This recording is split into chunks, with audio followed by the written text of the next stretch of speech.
I plan to cover Washington State's 2024 election results now that we actually have enough ballots counted that we're kind of closer to the final result.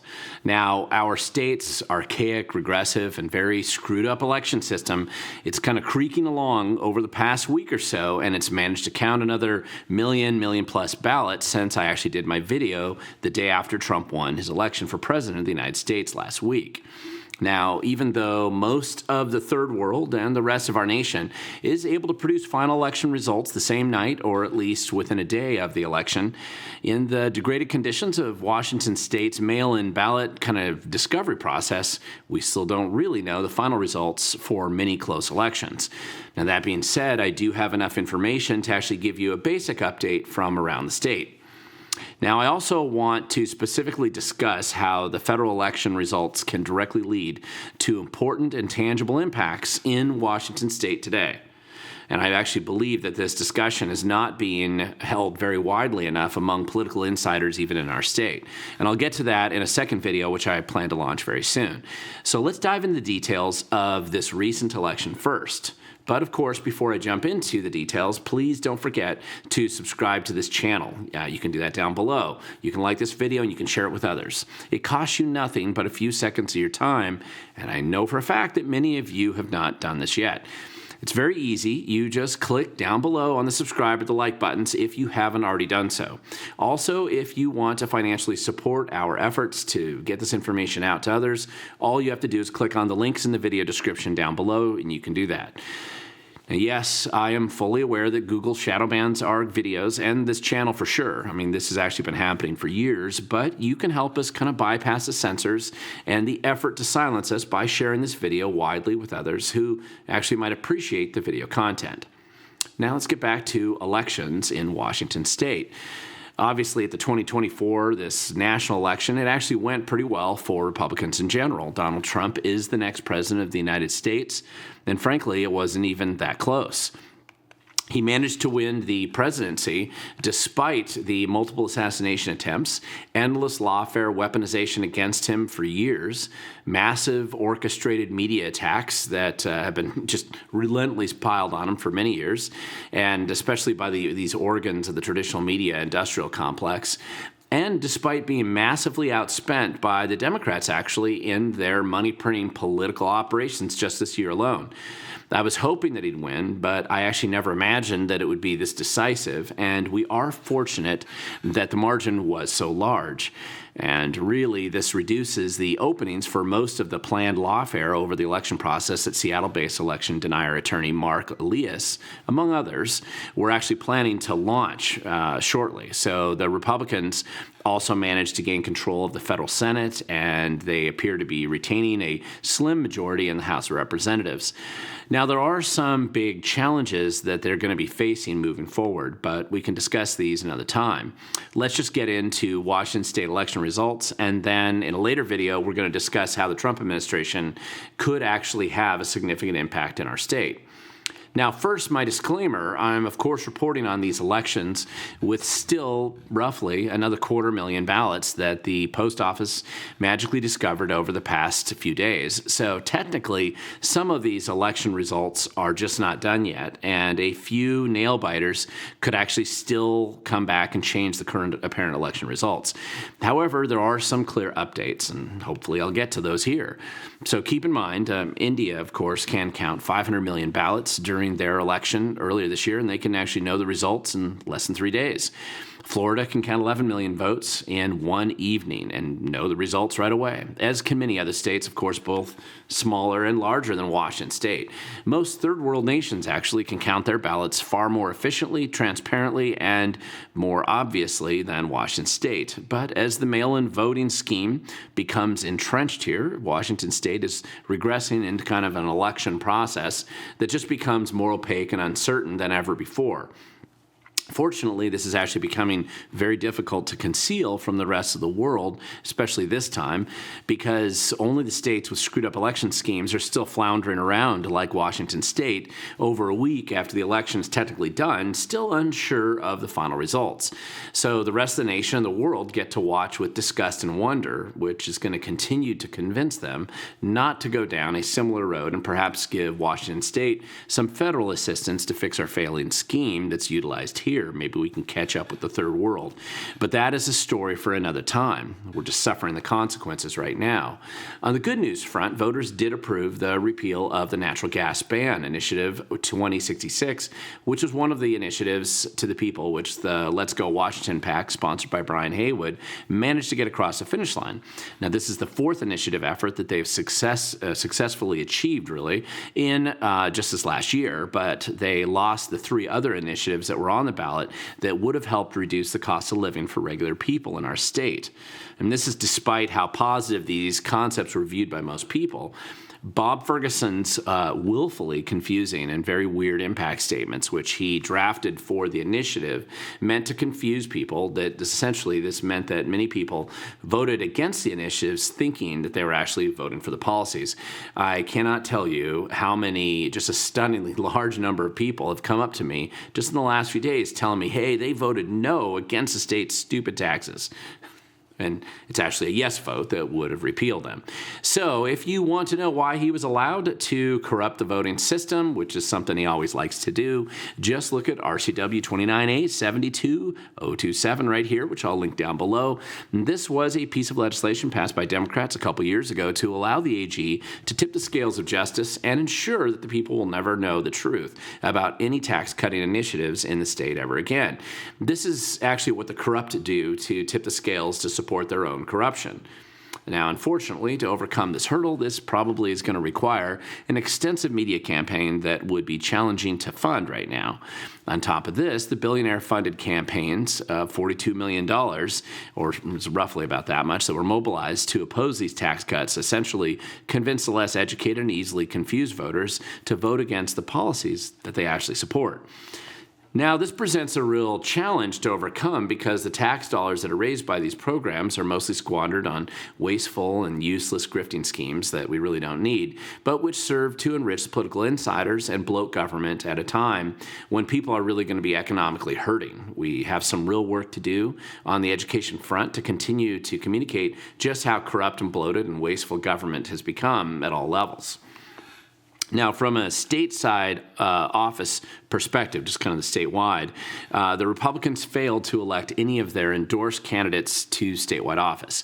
Now, by the way, this was also the first time in many years when the Republicans actually didn't screw up the primary system for many major state races. They've done this. They actually did have one candidate in each race. So these kind of pre-primary endorsement processes probably did help to prevent two Democrats making it through into the general election and then removing any Republican choices for one of these positions. But this is just a silver lining to a disappointing election night result. This is the first time that no Republican, that you haven't seen a Republican at all that's been elected to a statewide office in Washington for at least one position now in many decades. So now, 4 years ago, if you look at the overall votes here, our state voted for Trump at about 38.77%, with about 1.5 million voters who voted for Trump 4 years ago. Now, 8 years ago, our state voted for Trump at about 38% again, with about 1.2 million voters supporting him that time. This year, it appears to be about the same percentage. I don't know what the final amount is because we can't be certain of the final numbers for a few weeks as King County elections have to go find more ballots in car trunks and other random places where they've been hoarded and stashed in post office distribution locations around the state. And yes, if you work at the Renton Highlands Post Office, I am thinking about you right now. So some counties like Yakima, Stevens, and others, they seem to have just a backlog of ballots that they're just struggling to count as well. These are large numbers, particularly considering the size of their counties. Now, part of this reason, by the way, is just more cost savings because they don't want to be counting small batches every day, so they're basically sending their workers home for a few days, waiting until enough of these late ballots are discovered and delivered delivered before they actually bring back in their crew to process the last of the ballots. This is really just another feature of just a very incompetent and, to most of the world, incomprehensibly screwed up election system that we use in Washington state. Now, it does appear that the generic Republican statewide ballot for lesser-known positions in state government, that it improved just slightly. There was actually a slight increase of maybe 1 to 2% in general as far as the number of voters who voted for him. So, that's similar to 2020. Most Republican candidates for statewide office, they received more votes, and they certainly received a much higher percentage of the vote than President Trump received here. And it really appears that, we seem to be observing about 100 to 200,000 voters in Washington state who voted for president, and then they just didn't bother to vote for any other position below that. We also, at the same time, have about 100,000 on average who apparently voted for Harris for president, but then preferred Republicans in statewide offices. This is regardless of their party affiliation. Now, trying to identify these mystery voters would be a decent exercise for some political scientist who just wants to explain the thought process that's clearly somehow going on here. This is assuming one exists, of course, behind these apparent vote strategies. Now, both political parties would probably be very interested in this data. I'm pretty sure of that. Now, Republican Reichert's campaign for governor was better funded than the last few Republican efforts to regain this office. Reichert raised about $6.7 million this year, with about $390,000 spent by outside groups to support his effort. Now, this was dwarfed, of course, unfortunately, by the leftist crews who spent $8.1 million on attack ads against Reichert. That's more than his whole campaign. And of course, in favor of his opponent, our next governor, Bob Ferguson. And now he actually spent an additional $14 million in its own campaign, with another $7.2 million in outside support.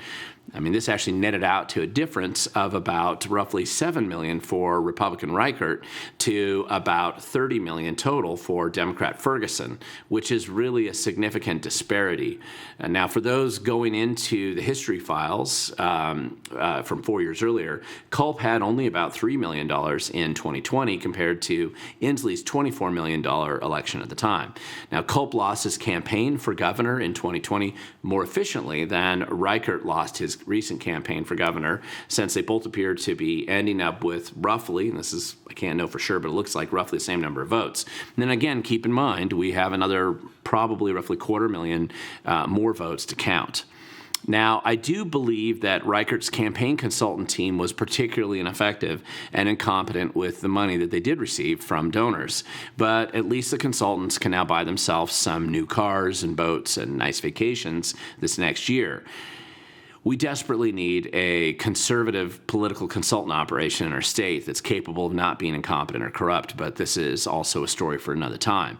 Obviously, if the goal is political victory, you won't be hiring any Washington state's Republican consultants for your campaigns in the future, and none of them seem willing to do anything different than how they failed in past decades. Why not? They still get paid well to lose.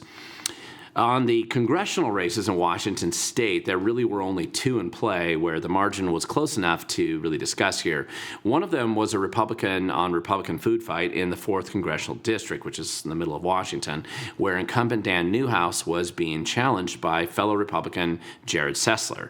If you don't understand how Washington state's top 2 primary process works, please watch my video. I've linked to that down below, explaining how Washington state's top 2 jungle primary can produce results in the primary, which inevitably have 2 candidates from the same party facing off during the general election, and this is one of those examples. It's weird, but it happens here.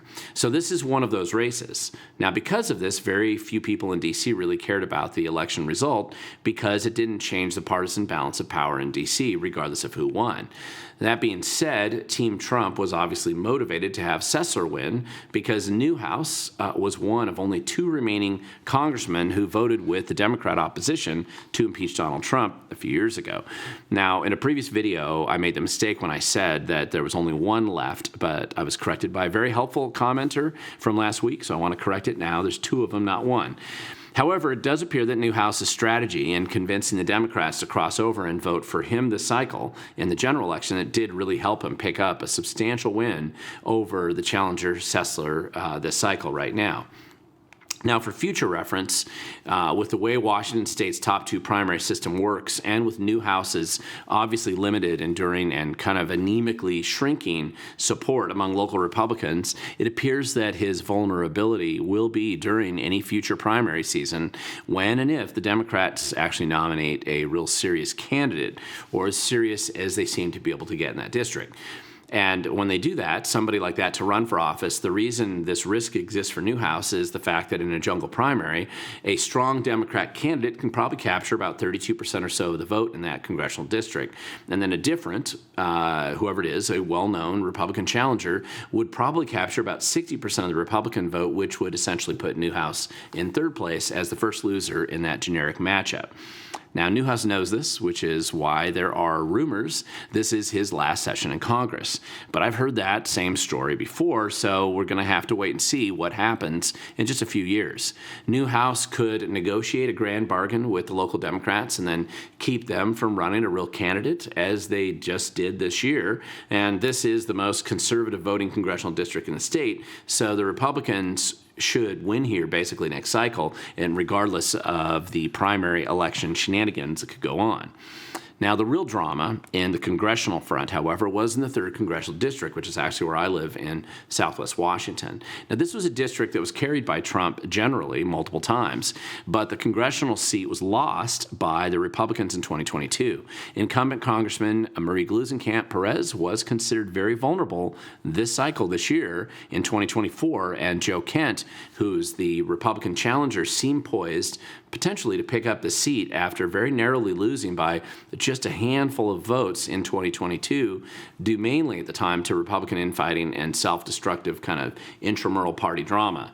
One of Kent's challenges was his ability to overcome this internal and kind of eternal infighting in the 3rd Congressional District on the Republican side, and it was left over from his successful effort to unseat Congresswoman Jamie Herrera Butler, who had voted to impeach Trump when she was still in Congress, and really that's why she lost her congressional seat, because of that vote.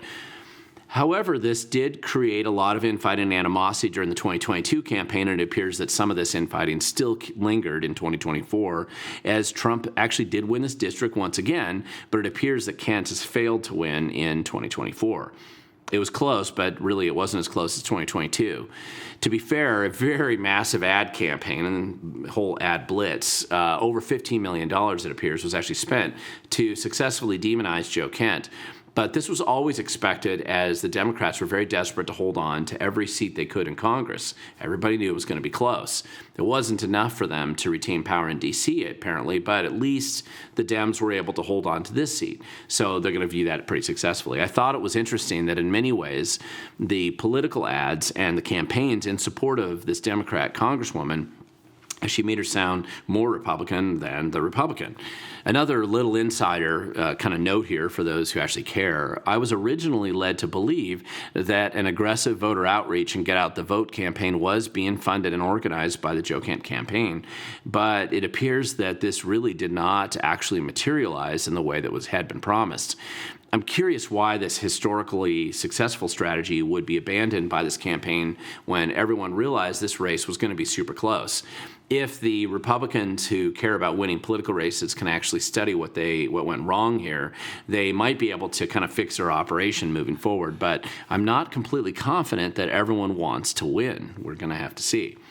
Now, going back to the political scientists out there, political representation in this district, this 3rd Congressional District, is obviously going to hinge on the effectiveness of understanding who these voters are that voted for Trump, but then voted Democrat. Not just for, they voted Democrat essentially for Congress, but then they actually voted Republican again for their state legislators, who all pretty much handily won in that district, for most of the district. We won't have these final numbers again for a few weeks, but when we do, on the precinct by precinct breakdown, it's actually worth understanding this group of people again, because particularly in Lewis County, which has traditionally been one of the most conservative voting counties in the entire state of Washington. Now, just a little side note here, in Washington State, the Democrats were largely hiding their leftist credentials as much as they possibly could in order to pretend that they were more conservative and normal than their actual political history would actually indicate.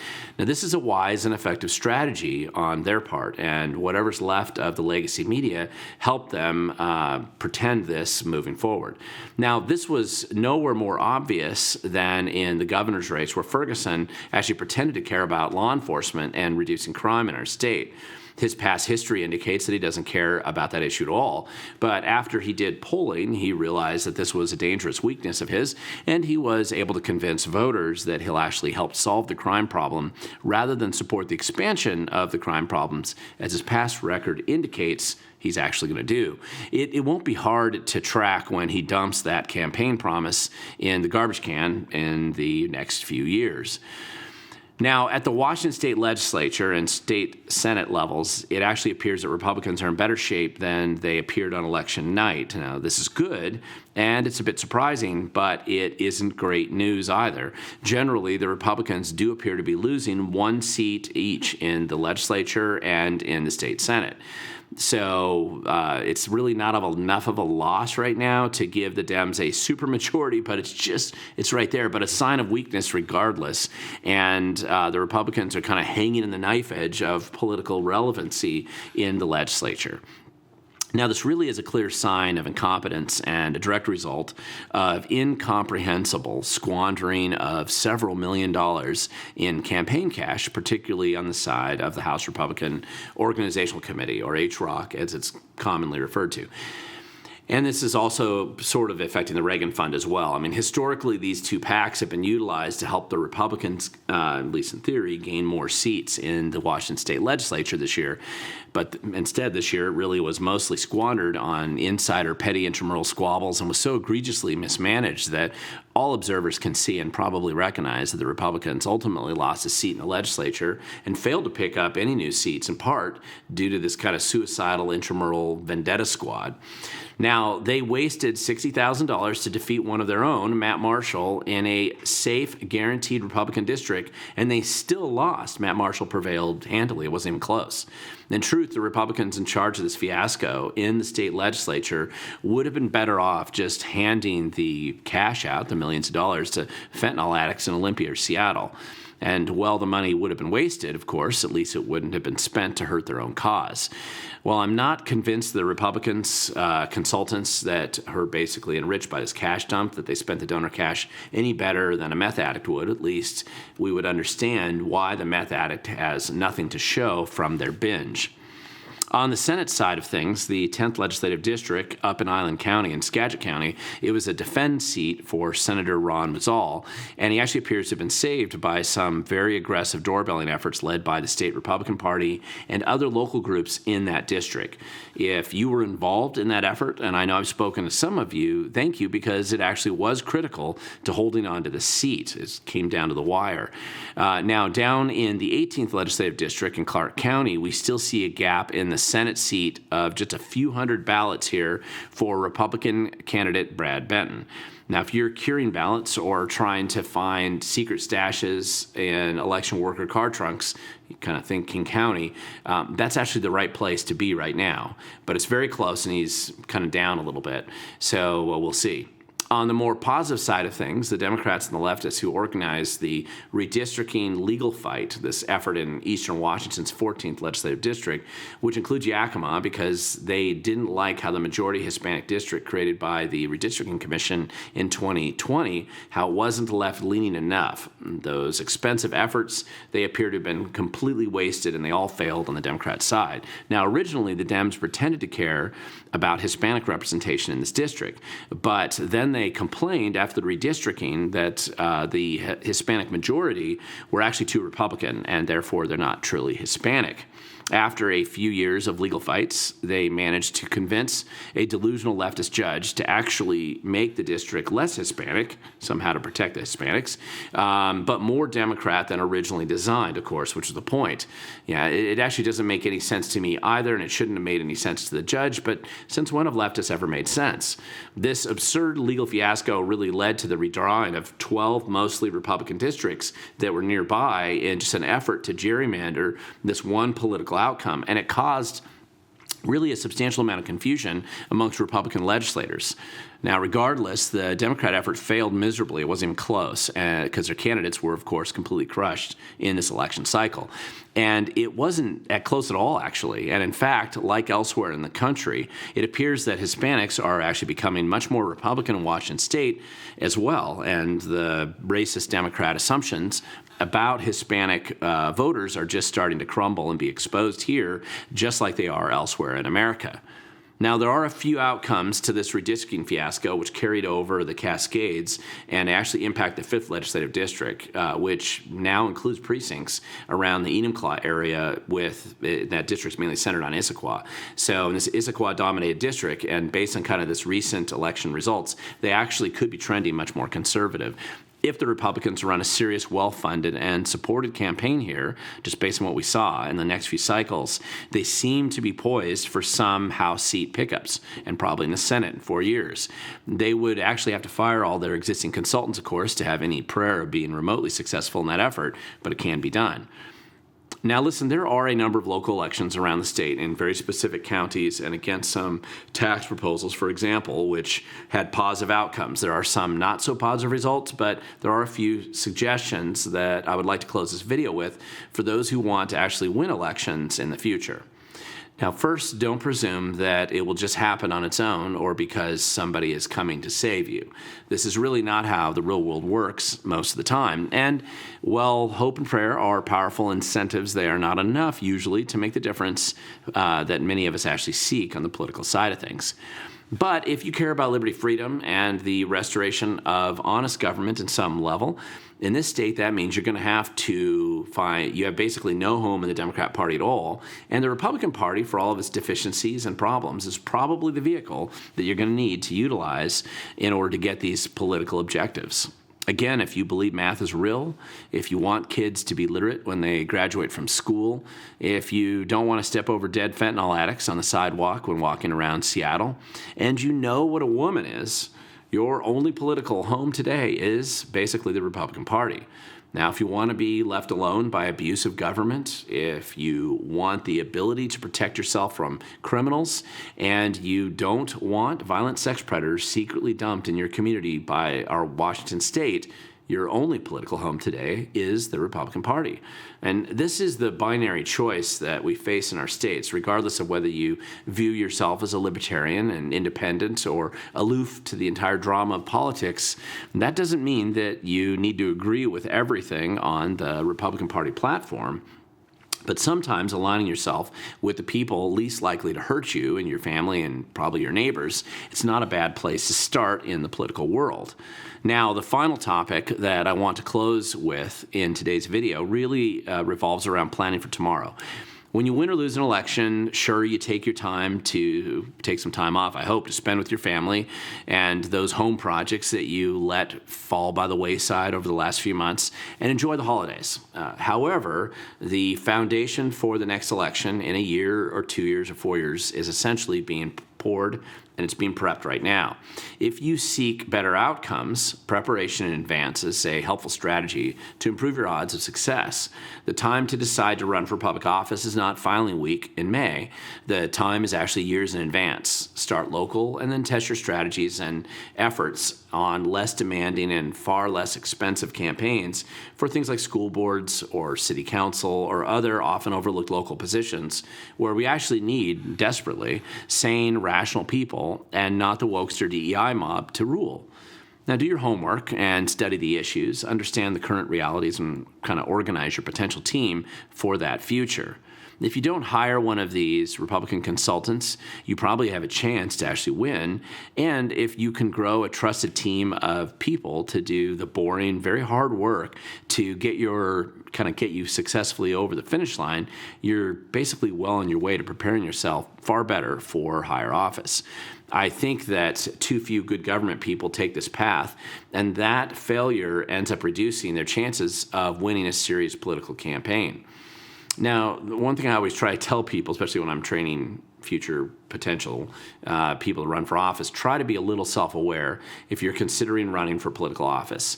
If you've never run for political office before, and if you're uncomfortable giving public speeches or speaking in some kind of extemporaneous way, like Harris, you don't personally maybe know at least 300 people who would donate to your political campaign on day one, and you haven't done your homework effectively in advance, then you are not ready to run for Congress or a higher office. Please, seriously, you're not.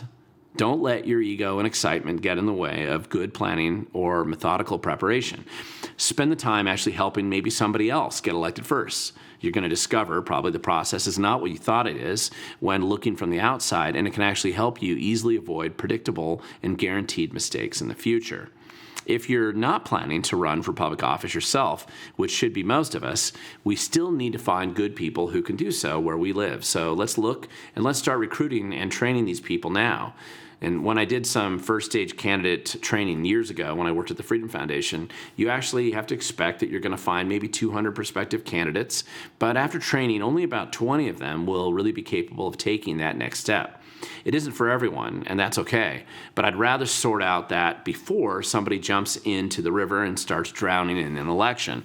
We need to start working to fill this pipeline now, and we can really see a significant difference in outcomes in maybe 2 or 4 and 6 years down the road. I guarantee it. Now, another interesting aspect of some campaign results that I've observed from this recent cycle is the complete and total waste of money spent by campaigns on advertising operations or advertising campaigns that are essentially designed to fail in advance. The Republican consultants are essentially running ad campaigns like it's 1995 or maybe as recent as 2004, and every penny they spend on these failed efforts, it's ultimately wasted, including the funds that they siphon back into their own pockets. Ad spending is also simple to organize, and it, of course, doesn't require a lot of work. So it's the easiest way to waste your money that's hard to raise in the first place. However, for some of the low-funded, aggressive campaigns out there who actually took the time and energy to do real ground game work on direct contact voter outreach, there is clear evidence that it works. And it can be the difference in successful outcomes for close races. It isn't the only step, and it certainly isn't the only method of voter contact, but it is an important one that appears to be overlooked frequently, once again, as usual, by every single useless consultant that we do have in the state. Now, there's no magic formulas for political election success. Nobody has a crystal ball where they can foretell the future for you. There are general rules that apply to most situations, but most of the planning and the work that I suggest we take now, I only wish we had done years ago so that it would be easier for us to succeed today. We really need to start this very hard, fundamental work now so that we can experience better results in the coming years. In my next video, I'll be discussing the potential critical impacts that the Trump administration's recent election mandate can actually have, even in Washington state, starting next year. Now, many people complain about election results, but when I ask them what they did to help their candidates get elected, they have nothing to say. Now, this is often because they didn't help do anything, and that might be the start of our challenge. Until then, I encourage you to remember that we have to plan ahead and lay the future foundations for political success today. It isn't all about elections, but there are many steps that we can take to help produce better results than what we see out there right now. It often starts with what we can do ourselves to help that outcome, because, as I always say, the future belongs to those who show up.